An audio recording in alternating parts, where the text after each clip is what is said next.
अभी Pakistan stock exchange में चल क्या रहा है, यही समझ नहीं आती कि मार्केट ऊपर होगी क्लोज या नीचे क्लोज होगी। यहाँ पर देखना ये है कि आज भी मार्केट पॉजिटिव में रही, लेकिन पॉजिटिव में जाते जाते at the end market 2588 point negative में क्लोज होगी। तो पिछले दोनों दिन भी मार्केट नेगेटिव में क्लोज रही थी और आज के दिन भी मार्केट में काफी ज्यादा सेलिंग प्रेशर नजर आया। और कल की मार्केट की सिचुएशन क्या रहेगी और मार्केट में फाइनेंशियल रिजल्ट्स कंपनीज के कैसे कैसे आए, किन कंपनीज ने डिविडेंड अनाउंस किया, ये सब जानेंगे आप इस वीडियो में। अस्सलाम वालेकुम गाइस, मैं चक शुएब, आप देख रहे हैं बी1 बिलियनर यूट्यूब चैनल। जिस तरह के आपको पता है, पाकिस्तान स्टॉक एक्सचेंज से related latest news and updates and daily basis पर ये वीडियोस आपको दी जाती हैं। तो जल्दी से इस चैनल को सब्सक्राइब कर लें एंड एक व्हाट्सएप की कम्युनिटी का लिंक जो कि इसी वीडियो के डिस्क्रिप्शन में मौजूद है, जिसको आप फॉलो करके हमारे टीम का हिस्सा बन सकते हैं।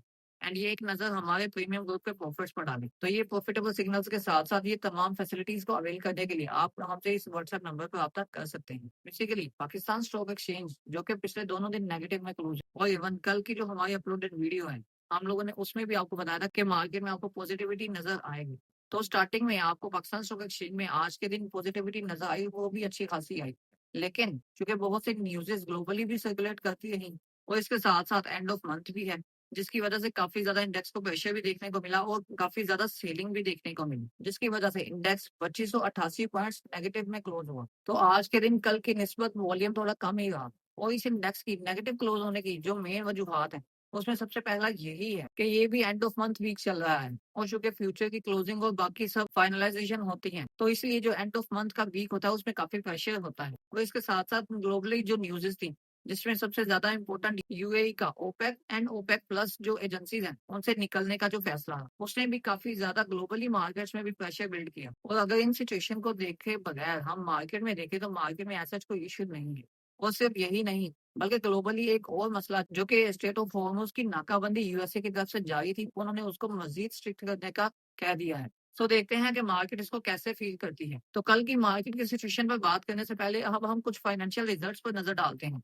तो सबसे पहले फौजी फर्टिलाइजर, जिसने आज 85% का डिविडेंड अनाउंस किया और इसकी अगर बुक क्लोजिंग डेट्स की बात करें तो वो 12 से 14 मई है। तो मतलब आप इसको 7 डेट तक डिविडेंड अवेल करने के लिए इस एफएफसी स्टॉक को बाय कर सकते हैं।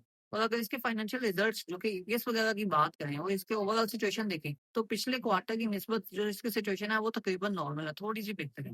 मतलब कि कंपनी कंसिस्टेंटली थोड़ा अच्छा बेहतर ग्रो करती आ रही है। एंड सेकंड नंबर पर लार्जेस्ट मार्केट कैपिटलाइजेशन वाली कंपनी जो कि ओजीडीसी। ओजीडीसी ने भी आज अपने फाइनेंशियल रिजल्ट्स अनाउंस किए, जिसमें 32.50% इसने डिविडेंड अनाउंस किया और इसकी बुक क्लोजिंग डेट्स 12 मई से 13 मई है। तो मतलब इस स्टॉक के डिविडेंड को अवेल करने के लिए भी आप इसको 7 तारीख तक बाय कर सकते हैं। एंड अगर इसके फाइनेंशियल रिजल्ट्स की बात करें तो इसके financial results as compared to previous quarters वो तकरीबन सेम या थोड़े से बेहतर हैं। तो ये कंपनी भी कंसिस्टेंट ग्रो करती आ रही है। तो ये Pakistan petroleum company limited PPL ने भी 20% का डिविडेंड अनाउंस किया। तो इसकी बुक क्लोजिंग डेट्स 14 मई से 18 मई है। तो मतलब आप इसका 11 डेट तक डिविडेंड अवेल करने के लिए स्टॉक को बाय कर सकते हैं। एंड अगर इसके फाइनेंशियल रिजल्ट्स की बात करें तो इसके भी फाइनेंशियल रिजल्ट्स ओके हैं। तो अब नेक्स्ट बात करते हैं मिलेट ट्रैक्टर्स की। तो मिलेट ट्रैक्टर्स के जो रिजल्ट्स है वो काफी एक्सेप्शनल रहे, जिसमें आपको अगर क्वार्टर वाइज बात करें तो क्वार्टर वाइज इसकी ईपीएस इस दफा आई है थर्ड क्वार्टर 2026 की 15.32, जो कि अगर पिछले क्वार्टर की बात करें तो थर्ड क्वार्टर 2025 का देखें तो 6.87 इसकी ईपीएस आई थी। तो मतलब इसकी ईपीएस में काफी बूस्ट देखा गया है। एंड सेम ऐसे ही 9 मंथ्स को देखें तो उसमें भी काफी अच्छी परफॉर्मेंस आई है। और सिर्फ यही नहीं बल्कि एमटीएल को लेते हुए इसके अकॉर्डिंग बहुत सी इंपॉर्टेंट न्यूज जो कि आपको वीडियो में आगे ही पता चलेगी, जो कि आपके लिए और तमाम इन्वेस्टर्स के लिए काफी फायदेमंद साबित होंगे। तो अब नेक्स्ट बात करते हैं जेवीडीसी की। तो ये जावेदान, जिसके रिजल्ट्स भी काफी अच्छे आए। तो थर्ड क्वार्टर 2026 के जो रिजल्ट्स हैं 5.11 इसकी ईपीएस निकल कर आई, जो कि थर्ड क्वार्टर 2025 की ईपीएस को देखें वो 1.50 थी। तो मतलब इसने भी रिजल्ट्स अपने अच्छे खासे दिए। एंड सेम ऐसे ही अगर हम नेक्स्ट बात करें पीएसओ की, तो पाकिस्तान स्टेट ऑयल ने भी काफी अच्छी परफॉर्मेंस दिखाई और ये आउट क्लास परफॉर्मेंस आई है इसकी। तो पाकिस्तान स्टेट ऑयल की जो ईपीएस इस दफा निकल कर आई वो 52.59। और अगर सेम क्वार्टर से प्रीवियस ईयर देखें तो उसकी ईपीएस है 6.74। तो मतलब सिंगल डिजिट से इसकी ईपीएस जंप करके 52.59 तक आई। तो इसके रिजल्ट्स भी बहुत अच्छे हैं। एंड नेक्स्ट हम बात करते हैं नेशनल रिफाइनरी की। तो नेशनल रिफाइनरी इवन के पूरे रिफाइनरी सेक्टर ने काफी अच्छा परफॉर्म किया। तो नेशनल रिफाइनरी की बात करें तो नेशनल रिफाइनरी की जो ईपीएस थी वो इवन के इसके जो प्रॉफिट्स है वो टोटल नेगेटिव में थे। थर्ड क्वार्टर 2025 देखें तो -34,648 की इसकी ईपीएस आई थी माइनस में। लेकिन अब थर्ड क्वार्टर 2026 जो देखें उसमें 91.31 प्लस में इसकी ईपीएस निकल कर आई है। तो मतलब अच्छी खासी परफॉर्मेंस इसने भी दिखाई। और अगर नेक्स्ट हम बात करें IBL health care company, pharmaceutical sector की कंपनी, तो इसने भी अपनी परफॉर्मेंस अच्छी दिखाई है। तो इसी के साथ साथ अगर हम रिफाइनरी सेक्टर की कोई कंपनी जो कि बिगेस्ट कंपनी है, अटक रिफाइनरी लिमिटेड, इसको देखो तो इसकी भी ईपीएस काफी अच्छी रही। तो इसने भी कंपनी ने डिविडेंड अनाउंस नहीं किया, लेकिन जो पिछले क्वार्टर में इसकी ईपीएस रही तो वो 15.97 थी।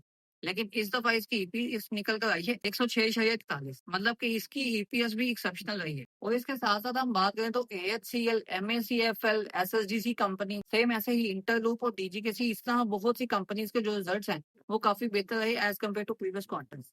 और यहाँ पर कुछ ऐसी कंपनीज जिनके रिजल्ट्स बिल्कुल भी अच्छे नहीं आए, और आपको अवेयर करता चलूं कि उन कंपनीज के बारे में जरा ध्यान से सोचें, जिसमें टीआरजी पाकिस्तान लिमिटेड है, सेम ऐसे ही जेएसबीएल स्टॉक है, और इसके साथ साथ ही ट्रेड कॉर्पोरेशन, जिनके रिजल्ट्स कुछ बेहतर नहीं आए, इसीलिए आप इससे थोड़ा अवेयर रह सकते हैं। अब नेक्स्ट मोस्ट इंपोर्टेंट न्यूज पर, जो कि आज पाकिस्तान स्टॉक एक्सचेंज में एक बड़ी कंपनी के बारे में आई, जो कि है मिलर ट्रैक्टर।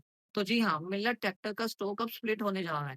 तो 1:2 के बेस पे इसका जो स्टॉक स्प्लिट हो रहा है, तो उसकी डेट भी अनाउंस कर दी गई है। तो 30 मई 2026 से 5 जून 2026 तक इसकी बुक क्लोजिंग डेट्स रहेंगी। तो उससे पहले आपको 27 डेट तक इसके स्टॉक्स को बाय रखना चाहिए to availing the stock split of Miller tractors limited. तो अगर इसके रिजल्ट्स की बात करें तो हम लोगों ने ऑलरेडी बात करी है, तो फिर इसके रिजल्ट्स भी एक्सेप्शनल आए हैं।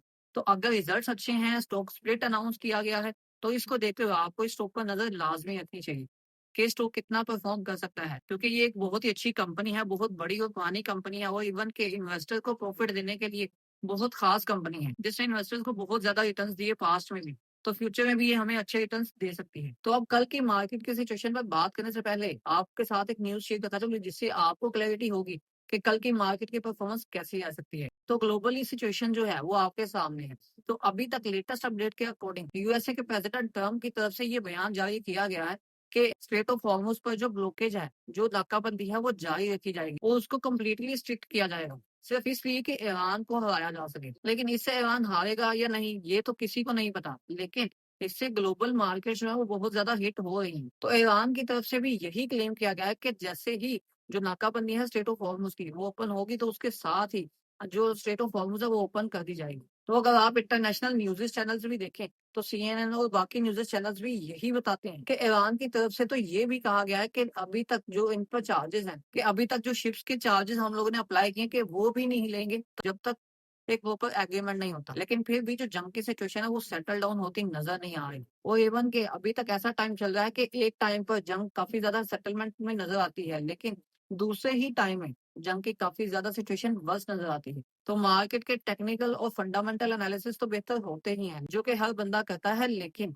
मार्केट्स पर जियोग्राफिकल एंड जियोपॉलिटिकल जो इश्यूज हैं वो काफी ज्यादा इम्पैक्ट डालते हैं, जिस तरह का आपने देख ही लिया है। तो कल की मार्केट की सिचुएशन उसमें थोड़ी बेहतरी आ सकती है, जिस तरह के हम लोगों ने कल ऑलरेडी अनाउंस किया था कि आज मार्केट काफी पॉजिटिव में रहेगी। तो काफी ज्यादा पॉजिटिविटी दिखाकर अगेन प्रॉफिट टेकिंग इस पे देखेगी। तो कल के दिन भी आपको थोड़ी पॉजिटिविटी नजर आ सकती है, लेकिन प्रॉफिट टेकिंग भी आपको उसमें नजर आएगी। तो जिस तरह के सेशंस चल रहे हैं, तो आप भी ट्रेडिंग पर ज्यादा फोकस रख के अपने प्रॉफिट्स को सिक्योर कर सकते हैं। एंड मोस्ट इंपोर्टेंट, जो इन्वेस्टर्स हैं, लॉन्ग टर्म इन्वेस्टर्स, वो डिप्स पर अपना मौका कभी भी जाया ना करें। जितने स्टॉक्स डिप्स पर मिले आप उनको बाय करें, क्योंकि जंग जो है 1-2 दिन नहीं बल्कि 2-3 हफ्ते में भी खत्म हो सकती है, तो हो जाएगी। और उसके बाद मार्केट अच्छा ही परफॉर्म करेगी, क्योंकि फंडामेंटली भी मार्केट में कोई इश्यू नहीं है। इवन के पाकिस्तान की इकोनॉमी को लेकर वो भी कोई इश्यू नहीं है।